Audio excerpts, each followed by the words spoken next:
উচ্চ মাধ্যমিকের semester 3 supplementary পরীক্ষা নিয়ে যারা বিভ্রান্ত ছিলেন তাদের জন্য আজকের ভিডিওটি খুবই গুরুত্বপূর্ণ। পশ্চিমবঙ্গ উচ্চ মাধ্যমিক শিক্ষা সংসদ 23 জুলাই 2026 তারিখে একটা নতুন বিজ্ঞপ্তি প্রকাশ করেছে। এই বিজ্ঞপ্তিতে স্পষ্ট করে জানিয়ে দেওয়া হয়েছে কারা পরীক্ষায় বসতে পারবেন, কিভাবে ফর্ম জমা নিতে হবে এবং ভবিষ্যতে আবারও সুযোগ থাকবে কি না।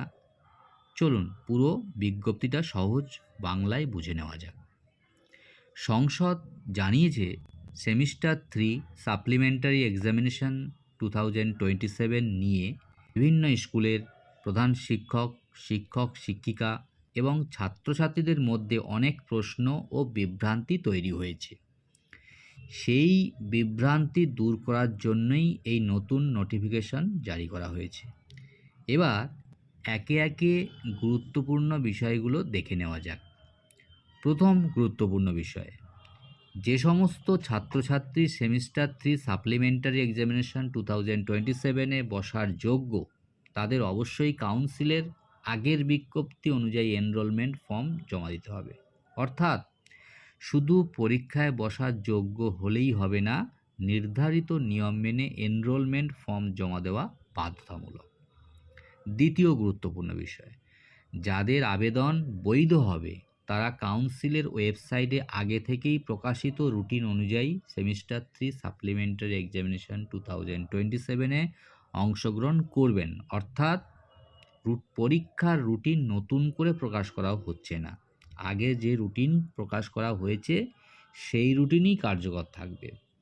তৃতীয় এবং সবচেয়ে গুরুত্বপূর্ণ বিষয়, অনেকেই ভাবছিলেন যদি এবার কোনো কারণে সাপ্লিমেন্টারি পরীক্ষায় বসতে না পারেন তাহলে কি আর সুযোগ থাকবে না। এই প্রশ্নেরও উত্তর দিয়েছে কাউন্সিল। বিজ্ঞপ্তিতে স্পষ্ট বলা হয়েছে সেমিস্টার 4 পরীক্ষার সময় আবারও সেমিস্টার 3 সাপ্লিমেন্টারি এক্সামিনেশন নেওয়া হবে। অর্থাৎ কোনো যোগ্য ছাত্রছাত্রী যদি এবার পরীক্ষায় অংশ নিতে না পারেন তাহলে নিয়ম অনুযায়ী পরবর্তী সুযোগও পাবেন। এটি ছাত্রছাত্রীদের জন্য একটা অত্যন্ত গুরুত্বপূর্ণ এবং স্বস্তিদায়ক খবর। এই বিজ্ঞপ্তির আসল উদ্দেশ্য কী? এই বিজ্ঞপ্তির মূল উদ্দেশ্য হলো সাপ্লিমেন্টারি পরীক্ষা নিয়ে বিভ্রান্তি দূর করা। 2 নম্বর, যোগ্য ছাত্রছাত্রীদের সময় মতো এনরোলমেন্ট ফর্ম জমা দেওয়ার কথা জানানো এবং 3 নম্বর, সবাইকে জানিয়ে দেওয়া যে ভবিষ্যতেও আরও একটি সুযোগ থাকবে। আশা করি আজকের ভিডিওতে WBCHSE-র এই নতুন বিজ্ঞপ্তিটি খুব সহজ ভাষায় আপনাদের বুঝিয়ে দিতে পেরেছি। যদি ভিডিওটি ভালো লেগে থাকে তাহলে অবশ্যই এটি লাইক করবেন, বন্ধুদের মধ্যে শেয়ার করবেন এবং শিক্ষা ও সরকারি